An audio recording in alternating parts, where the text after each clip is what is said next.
गुम है किसी के प्यार में नया ट्विस्ट, आशिका और रजत के रिश्ते में तनाव और कियान का सुधार। सीरियल गुम है किसी के प्यार में के आने वाले एपिसोड में दर्शकों को एक बड़ा ट्विस्ट देखने को मिलेगा। इस समय कहानी में कियान की गलतियों का असर सभी पर साफ नजर आ रहा है। रजत अब यह समझ चुका है कि कियान को सजा नहीं बल्कि सुधार की जरूरत है।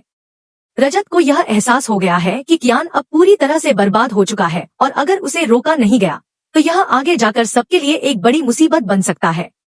आने वाले एपिसोड में कियान का सच पूरी तरह से सामने आ जाएगा, जो अदालत में खुलासा होगा। रजत अदालत में कियान के बारे में सारे तथ्य प्रस्तुत करेगा।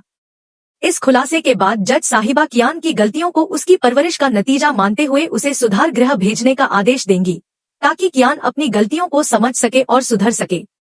हालांकि यह फैसला आशिका के लिए एक बड़ा झटका साबित होता है, क्योंकि वह यह नहीं सहन कर पाती कि कियान की गलतियों का दोष उसकी परवरिश पर डाला जा रहा है। इस फैसले से आशिका बेहद नाराज हो जाती है। इसी बीच अश की एंट्री एक नया मोड़ लाती है।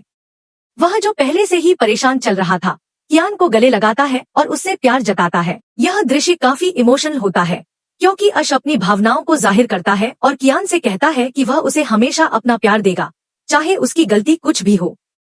अश का यह व्यवहार सभी को हैरान कर देता है, लेकिन वह जानता है कि कियान को समझाने की जरूरत है और यह समय उसके लिए सही है। अब सबसे बड़ा ट्विस्ट तब आता है जब वर्ष जानबूझकर रजत के सामने आशिका से शादी के लिए प्रपोज करता है। यह कदम रजत को जलाने के लिए कियान उठाता है, ताकि वह आशिका और रजत को देखकर परेशान हो और कियान की स्थिति और भी खराब हो जाए।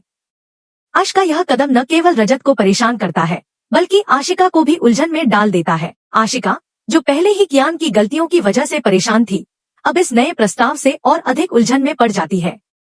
हालांकि दबाव में आकर आशिका अश के प्रस्ताव को स्वीकार कर लेती है और शादी के लिए हाँ कर देती है। आशिका का यह कदम सभी को चौंका देता है, खासकर रजत को, जो पहले ही कियान और आशिका के बीच की स्थिति से परेशान था। यह एपिसोड दर्शकों के लिए रोमांचक मोड़ लेकर आता है, क्योंकि रजत और आशिका के रिश्ते में तनाव बढ़ता है और कियान की स्थिति और भी जटिल हो जाती है। आने वाले एपिसोड में यह देखना दिलचस्प होगा कि रजत इस नई स्थिति से कैसे निपटता है और आशिका की प्रतिक्रिया क्या होती है। साथ ही यह भी देखने लायक होगा कि कियान को सुधारने का तरीका क्या होगा और इस सारी घटनाओं का रजत और आशिका के रिश्ते पर क्या असर पड़ेगा।